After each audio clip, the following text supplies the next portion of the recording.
वृंदावन की पावन धरती पर एक छोटा सा गांव था जहां हर कोई श्री कृष्ण की भक्ति में लीन रहता था। उसी गांव में गोपाल नाम का एक गरीब ग्वाला रहता था। उसके पास ज्यादा कुछ नहीं था, न धन न संपत्ति, लेकिन उसके हृदय में कृष्ण जी के प्रति अटूट प्रेम और श्रद्धा थी। गोपाल रोज सुबह जल्दी उठता, अपनी कुछ गायों को चराने ले जाता और दिन भर कृष्ण कृष्ण जपता रहता।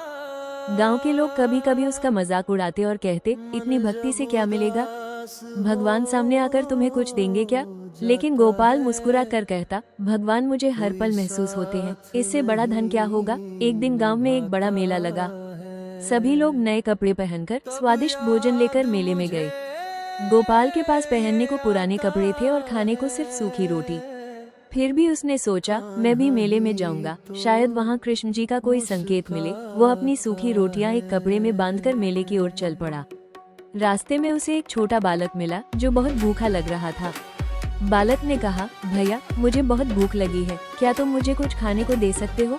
गोपाल ने बिना एक पल सोचे अपनी सारी रोटियां उस बालक को दे दी। बालक ने खुशी खुशी रोटियां खाई और मुस्कुराकर कहा, तुम बहुत अच्छे हो, भगवान तुम्हें अवश्य आशीर्वाद देंगे। ये कहकर वो बालक अचानक गायब हो गया। गोपाल थोड़ा हैरान हुआ, लेकिन उसने सोचा यह शायद भगवान की लीला है। वो मेला छोड़कर वापस घर लौट आया। उस रात जब वो सो रहा था, उसने सपना देखा। सपने में स्वयं श्री कृष्ण उसके सामने खड़े थे, वही बालक रूप में। कृष्ण जी ने मुस्कुराकर कहा, गोपाल आज तुमने मुझे भोजन कराया, तुम्हारी सच्ची भक्ति और निस्वार्थ प्रेम से मैं बहुत प्रसन्न हूँ। गोपाल की आंखों से आंसू बहने लगे।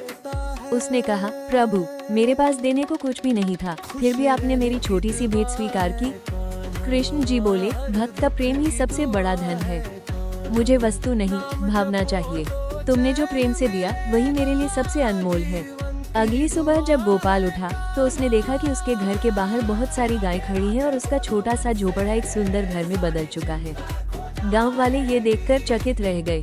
तब सबको समझ आया कि सच्ची भक्ति और निस्वार्थ सेवा का फल अवश्य मिलता है। गोपाल ने कभी अपने लिए कुछ नहीं मांगा, लेकिन भगवान ने उसे सब कुछ दे दिया।